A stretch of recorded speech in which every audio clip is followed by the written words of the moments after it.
ಆದಮೇಲೆ ಈ ಒಂದು ಮೆರೆ ಬಸವಣ್ಣ ಏನಿದೆ, ಮೆರೆ ಬಸವಣ್ಣ ಅಂತ ನಾವೇನು ಅಡ್ಡೆ ಮೂಲಕ ಮೆರೆ ಬಸವಣ್ಣನ ಕುಳ್ಳಿರಿಸಿ ಪ್ರತಿ ಗ್ರಾಮದಲ್ಲಿ ಪ್ರತಿ ಮನೆಗೆ ತೆರಳಿ ಅದನ್ನು ಪ್ರತಿಯೊಬ್ಬರು ಈ ಕಳಸವನ್ನು ಈ ಹೊಂಬಾಳಲ್ಲಿ ಇರ್ತಕ್ಕಂಥ ಒಂದು ಕಳಸ ಏನಿದೆ ಅದನ್ನು ಆರತಿ ಅಂತ ನಾವು ಕರಿತೀವಿ. ಅದನ್ನು ಪ್ರತಿ ಮನೆಯಲ್ಲಿ ಒಂದೊಂದು ಆರತಿಯನ್ನು ಮಾಡಿ ಮೆರೆ ಬಸವಣ್ಣನಿಗೆ ಜೊತೆಯಲ್ಲಿ 60 ಮನೆಗಳಿಗೂ ತೆರಳಿ, ಪ್ರಮುಖ ಬೀದಿಗಳಲ್ಲಿ ಪ್ರತಿ ಮನೆಗಳಿಗೂ ತೆರಳಿ ಸಂಜೆ ಒಂದು 8:30 9 ಗಂಟೆ ಸಮಯಕ್ಕೆ ಆ ಒಂದು ಬಸವಣ್ಣ ಹೊರಡುತ್ತೆ ದೇವಾಲಯದಿಂದ. ತೆರಳಿ ಪ್ರತಿ ಮನೆಗಳಿಗೂ ತೆರಳಿ ಎಲ್ಲ ಪೂಜೆ ಎಲ್ಲ ಆದಮೇಲೆ ಬೆಳಗಿನ ಜಾವ 5:30ಕ್ಕೆ, ಮಂಗಳವಾರ ಬೆಳಗಿನ ಜಾವ 5:30ಕ್ಕೆ ದೇವಾಲಯನ ಮರುಪ್ರವೇಶ ಮಾಡುತ್ತೆ. ಮರುಪ್ರವೇಶ ಮಾಡಿ ಅದನ್ನು ಹಾಗೆ ಒಂದು ಸಂಪಿಗೆ ಕಟ್ಟೆ ಅಂತ ಇದೆ ನಮ್ಮದು, ಬಿಲ್ಪತ್ರೆ ಮರದ ಹತ್ರ ಒಂದು ಸಂಪಿಗೆ ಕಟ್ಟೆ ಅಂತ ಇರುತ್ತೆ. ಅದು ದೇವಾಲಯನ ಪ್ರವೇಶಿಸಲ್ಲ, ಅದು ಹೊರಗಡೆನೇ ಇರಬೇಕದು.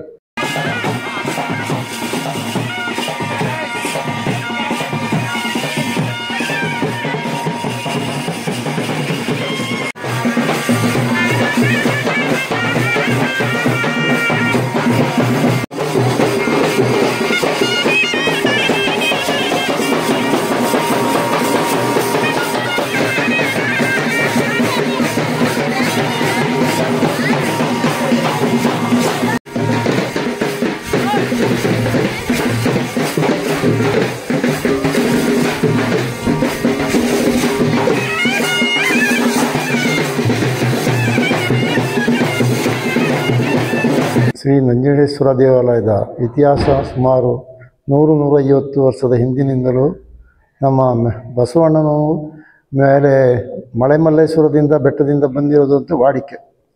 ಅದು ಸುಮಾರು ನಮಗೆ ಮೊದಲಿನಿಂದ ಈ ನಮ್ಮದೊಂದು ಆರೆ ಮೇಲೆ ದೊಡ್ಡ ಕೋರೆ ಮೇಲೆ ಇರೋದರಿಂದ ಆ ಕೋರೆಯಲ್ಲಿ ಒಂದು ಹೆಜ್ಜೆ ಇತ್ತು ಅಂತೇಳಿ ಪೂರ್ವಿಕರು ಹೇಳುವರು.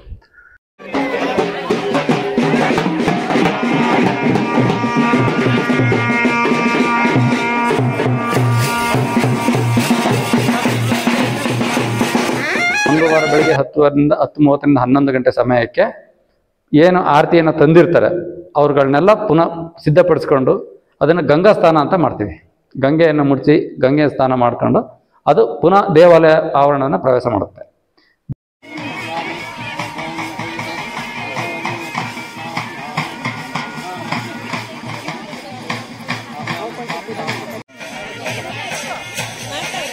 ನಡಿ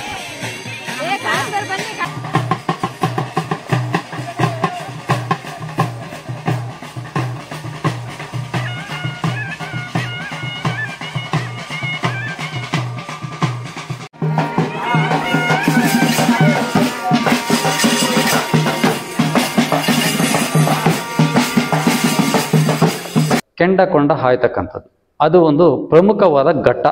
ಈ ಒಂದು ವಾರ್ಷಿಕ ಪೂಜೆಯಲ್ಲಿ ಪ್ರಮುಖವಾದ ಘಟ್ಟ ಅಂತಂದರೆ ಕೆಂಡಕೊಂಡ ಹಾಯ್ತಕ್ಕಂಥದ್ದು. ಪ್ರತಿಯೊಬ್ಬರು ಇಲ್ಲಿಗೆ ಈ ಪೂಜೆಗೆ ಆಗಮಿಸ್ತಕ್ಕಂಥ ಭಕ್ತಾದಿಗಳು ಆ ಒಂದು ಕೆಂಡಕೊಂಡವನ್ನು ಹಾದು ಹೋಗಬೇಕು, ಅದು ಒಂದು ನಿಯಮ ಇಲ್ಲಿದು. ಈ ಒಂದು ಕೆಂಡಕೊಂಡನ ನಾವು ಮಂಗಳವಾರ ಬೆಳಿಗ್ಗೆ 5:30ಕ್ಕೆ ಈ ಮೆರೆ ಬಸವಣ್ಣ ಅಥವಾ ಅಡ್ಡೆ ಏನಿದೆ ಅದು ಎಲ್ಲರ ಮನೆಗೆ ಹೋಗಿ ಬಂದ ನಂತರದಲ್ಲಿ ಈ ಒಂದು ಪೂಜೆ ಮಾಡಿ ಆ ಒಂದು ಕೆಂಡಕೊಂಡನ ಸಿದ್ಧಪಡಿಸ್ತಾರೆ ಅರ್ಚಕರು. ಆ ಒಂದು ಕೆಂಡಕೊಂಡ ಹೆಚ್ಚು ಕಡಿಮೆ 5:30ರಿಂದ 11 ಗಂಟೆವರೆಗೂ ಆ ಒಂದು ಗುಂಡಿಯನ್ನು ತೆಗೆದು ಒಂದು 2 ಅಡಿ 3 ಅಡಿ ಅಗಲ 2 ಅಡಿ ಆಳ ಮಾಡಿ ಏನು ಗುಂಡಿ ಮಾಡಿ ಅದನ್ನು ಮಾಡಿರ್ತಾರೆ, ಅದರೊಳಗಡೆ 11 ಗಂಟೆವರೆಗೂ ಅದು ಕೆಂಡ ಆಗಿರ್ತದೆ. ಈ ಗಂಗಾ ಸ್ಥಾನಕ್ಕೆ ಯಾವಾಗ ಅಡ್ಡೆ ಅಥವಾ ಮೆರೆ ಬಸವಣ್ಣ ಹೋಗುತ್ತೆ ಅಲ್ಲಿಂದ ಬಂದ ತಕ್ಷಣ ಈ ಒಂದು ಕೆಂಡಕೊಂಡ ಹಾಯುವಂಥ ಒಂದು ಪ್ರತೀತಿ. ಈ ಒಂದು ಕೆಂಡಕೊಂಡ ಹಾಯುವಾಗ ಅರ್ಚಕರೇನಿದೆ ಅದು ಆ ಬಸವಣ್ಣಗೆ ಕಾಣದ ರೀತಿಯಲ್ಲಿ ಒಂದು ಟವಲೆಲ್ಲ ಹಿಡಿದು ಒಂದು ಮರೆ ಮಾಡಿ ಅದನ್ನ ಪೂಜೆ ಮಾಡಿ ಪ್ರಪ್ರಥಮ ಬಾರಿಗೆ ಅರ್ಚಕರು ಅದ್ರ ಮೇಲೆ ಹಾಯ್ತಕ್ಕಂಥದ್ದು. ಅದಾದ್ಮೇಲೆ ಅಡ್ಡೆ ಹೋಗುತ್ತೆ. ಅದಾದ್ಮೇಲೆ ಭಕ್ತಾದಿಗಳೆಲ್ಲ ಪ್ರತಿಯೊಬ್ಬರು ಕಂಪಲ್ಸರಿ ಆಗಲೇಬೇಕು. ಅದರಿಂದ ಇದುವರೆಗೂ ಯಾವುದೇ ರೀತಿ ಒಂದು ಚಿಕ್ಕ ಮಗು ಸಹ ಯಾವುದೇ ರೀತಿ ಏನು ಒಂದು ಗಾಯ ಆಗಿಲ್ಲ. ಹಾಗೆ ಈ ಕೆಂಡಕೊಂಡ ಎಲ್ಲ ಆದಮೇಲೆ ಎಲ್ಲ ಪೂಜೆ ಎಲ್ಲ ಆದಮೇಲೆ ಆ ಕೆಂಡಕೊಂಡ ಗುಂಡಿ ಏನು 3 ಅಡಿ ಆಳ ಅಥವಾ 2 ಅಡಿ ಅಗಲ ತೆಗೆದಿರ್ತೀವಿ ಅದನ್ನು ನಾವು ಹಾಗೆ ಮುಚ್ಚೋದಿಲ್ಲ. ಅದನ್ನು ಎಲ್ಲ ಬೆಂಕಿ ಎಲ್ಲ ನಂದಿದ ಮೇಲೆ ಅದನ್ನು ಒಂದು ಕಾಯಿ ಇಟ್ಟು ಅರ್ಚಕರು ಪೂಜೆ ಎಲ್ಲ ಮಾಡಿ ಅದನ್ನು ಮುಚ್ತಾರೆ. ಅದರಿಂದ ಪ್ರತಿ ವರ್ಷ ಏನಾಗುತ್ತೆ ಅಂದರೆ ಆ ಕಾಯಿ ದೇವರ ಒಂದು ಪವಾಡ ಅಥವಾ ಭಕ್ತಿ ನಂಬಿಕೆ ಮೇಲೆ ಒಂದು ಚಿಗುರು ಬರುತ್ತೆ. ಆ ಕಾಯಿಯನ್ನು ಚಿಗುರು ಬಂದ ಮೇಲೆ ಇಲ್ಲಿ ಯಾರಾದರೂ ಅಬ್ಸರ್ವ್ ಮಾಡ್ತಾ ಇರ್ತಾರೆ, ಅದನ್ನು ತೆಗೆದು ಬೇರೆ ಕಡೆ ನಟ್ಟು ಅದರಿಂದ ಫಸಲನ್ನ ಕುಯ್ದು ಈ ದೇವರಿಗೆ ಹಣ್ಕಾಯಿ ಮಾಡ್ತಕ್ಕಂಥ ಒಂದು ಪ್ರತೀತಿ ಈ ನಂಜುಂಡೇಶ್ವರ ದೇವಾಲಯದ ವಾರ್ಷಿಕ ಪೂಜೆ ವಿಶೇಷ. ಅದು ಒಂದು.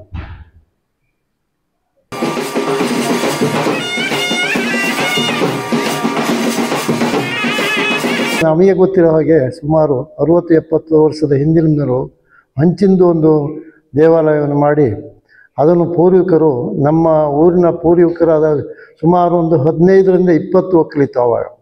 ಈಗ ಅದೇ ಒಕ್ಕಲು ಈಗ ಸುಮಾರು 60-70 ಒಕ್ಕಲಾಗಿದೆ. ಇವಾಗ ಎಷ್ಟು ಜನ ಬರ್ತಾರೋ ಅದರ ಒಂದು ಮುಕ್ಕಾಲು ಭಾಗದಷ್ಟು ಜನಗಳು ಬಂದು ಸೇರ್ತಾಯಿದ್ರು. ಪ್ರತಿ ಮನೆಯಲ್ಲೂ ಒಂದೊಂದು 5-10 ಕಳಸಗಳನ್ನು ಪುಚ್ತಾಯಿದ್ರು. ಇವಾಗ ಏನಾಗಿದೆ ಅಂದರೆ ಈಗ 60 ಒಕ್ಕಲು 60 ಕಳಸವನ್ನು ಪುಚ್ತಾರೆ. ಆವಾಗ 100-120 ಕಳಸಗಳು ಬರ್ತಿತ್ತು. ಪ್ರತಿ ಮನೆಯಲ್ಲೂ 10-15 ಕಳಸ ಮಾಡ್ತಾಯಿದ್ರು. ಕೆಲವ್ರ ಮನೆಯಲ್ಲಿ ನೆಂಟರಿಷ್ಟು ಜಾಸ್ತಿ ಆದರೆ ಅವ್ರ ಮನೆಯಲ್ಲೂ 15 ಬರ್ತಿತ್ತು. ಕೆಲವ್ರ ಮನೆಯಲ್ಲಿ ನೆಂಟರು ಕಡಿಮೆ ಇದ್ದರೆ ಅವ್ರ ಮನೆಯಲ್ಲೂ ಒಂದು 2-3 ಈ ಥರ ಕಳಸಗಳನ್ನ ಪೂಜೆ ಮಾಡ್ತಿದ್ರು. ಆವಾಗ ಕಳಸ ಪೂಜೆದು ಒಂದು ಕಾಂಪಿಟೇಷನ್ ಇತ್ತು ಆ ಒಕ್ಕಲಿಗೆ. ಈ ದೇವಸ್ಥಾನ ಸುತ್ತ ಒಂದು ಪ್ರದಕ್ಷಿಣೆ ಮಾಡುವಾಗ ಅದಕ್ಕೆ ಒಂದು ಮಣೆ ಹಾಕೋದು ಅಂತ ನಾವು ಹೇಳ್ತೀವಿ. ಆ ಮಣೆ ಹಾಕಿದಾಗ ಒಂದು 10-12 ಬಾರಿ ನಾವು ಗಂಗಾಸ್ಥಾನಕ್ಕೆ ಹೋಗುವಾಗಿರ್ಬೋದು, ಅಥವಾ ದೇವಾಲಯಕ್ಕೆ ಪ್ರವೇಶ ಮಾಡೋದಾಗಿರ್ಬೋದು, ಅಥವಾ ಪ್ರದಕ್ಷಿಣೆ ಮಾಡೋಗಿರ್ಬೋದು, 10-12 ಬಾರಿ ಮಣೆ ಹಾಕ್ತಕ್ಕಂಥ ಒಂದು ಕಾರ್ಯ ಅದು ಒಂದು ಪ್ರತೀತಿ. ಅದನ್ನು ಒಂದು ವಸ್ತ್ರ ಇಟ್ಟು, ಆ ವಸ್ತ್ರದಲ್ಲಿ ಒಂದು ಬಾಳೆದೆಲೆ ಇಟ್ಟು, ಅದಕ್ಕೊಂದು ಪ್ರಸಾದ ಇಟ್ಟು, ಅದನ್ನು ಅರ್ಚಕರು ಏನಿದ್ದಾರೆ ಅದನ್ನ ಒಂದು ಪೂಜೆ ಮಾಡ್ತಾರೆ. ಆ ಪೂಜೆ ಆದಮೇಲೆ ಆ ಅಡ್ಡೆ ಏನಿದೆ ಅದು 3 ರೌಂಡು 3 ಸುತ್ತು ಅದರ ಸುತ್ತಿ ಅಲ್ಲಿ ಇರ್ತಕ್ಕಂಥ ಭಕ್ತಾದಿಗಳು ಅದನ್ನು ಆ ಕಡೆ ಮತ್ತು ಈ ಕಡೆಗೆ ಅದೇನು ಅಡ್ಡೆನ ಹೊತ್ತಿರ್ತಾರೆ, ಅವರು ಸಹ ಅದನ್ನು ಕುಣಿಸುವಾಗ ಅವರು ಸಹ ಅದನ್ನು ಒಂದು ತೆಗೆದು ಅವರು ಬಾಯಿಗೆ ಹಾಕೊಳ್ತಕ್ಕಂಥ ಒಂದು ಪ್ರತೀತಿ. ಅದು 10-12 ಬಾರಿ ರಾತ್ರಿಯಿಂದ ಬೆಳಗ್ಗೆವರೆಗೂ ಗಂಗೆ ಸ್ನಾನ ಆಗೋವರೆಗೂ ಅದನ್ನು ಮಾಡ್ತಾರೆ. ಅದು ಈ ಒಂದು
ದೇವರಿಗಾಗಿ ಮುಡುಪಾಗಿದ್ದಂಥ ದೇವರ ಗದ್ದೆಗಳಿಂದ ಏನು ಆದಾಯ ಬರುತ್ತೆ ಅದರ ಮೇಲೆ ಅವರು ಒಂದು ಊಟದ ವ್ಯವಸ್ಥೆಯನ್ನು ಮಾಡ್ತಿದ್ದರು.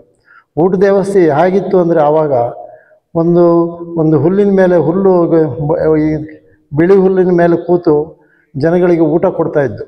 ಅದು ಮುತುಗದ ಎಲೆಯಲ್ಲಿ ಊಟ. ಅಂದರೆ ಆವತ್ತಿನ ರುಚಿನೇ ಬೇರೆ ಇತ್ತು. ಅನ್ನ ಸಾಂಬಾರು ಒಂದು ಪಲ್ಯ ಕೊಡ್ತಾಯಿದ್ರು. ಆದರೆ ಇವಾಗ ಅದರ 3 ಪಟ್ಟು ಅದಷ್ಟು ಖರ್ಚು ಮಾಡಿ ಅದನ್ನು 3 ಪಟ್ಟಷ್ಟು ಊಟವನ್ನು ಕೊಡ್ತಾರೆ. ಸ್ವೀಟ್ ಆಗಲಿ ಪ್ರತಿಯೊಂದೂ ಕೊಡ್ತಾರೆ. ಆದರೆ ಈಗ ನಾನು ಹೆಚ್ಚು ಕಡಿಮೆ ಒಂದು 50 ವರ್ಷದ ಹಿಂದಿನಿಂದ ನೋಡ್ತಾ ಇದ್ದೀನಿ. ಆವತ್ತಿನ ಊಟದ ವ್ಯವಸ್ಥೆಯೇ ಬೇರೆ. ಆವಾಗ ಏನಂದರೆ ಜನಗಳು ನೆಂಟರುಗಳು ಅದೇ ಈಗ 15 ಒಕ್ಕಲಿಗೆ ಇವಾಗ ಎಷ್ಟು ಜನ ಬರ್ತಾರೋ ಅದರ ಒಂದು 3/4 ಭಾಗದಷ್ಟು ಜನಗಳು ಬಂದು ಸೇರ್ತಾರೆ. ಪ್ರತಿ ಮನೆಯಲ್ಲೂ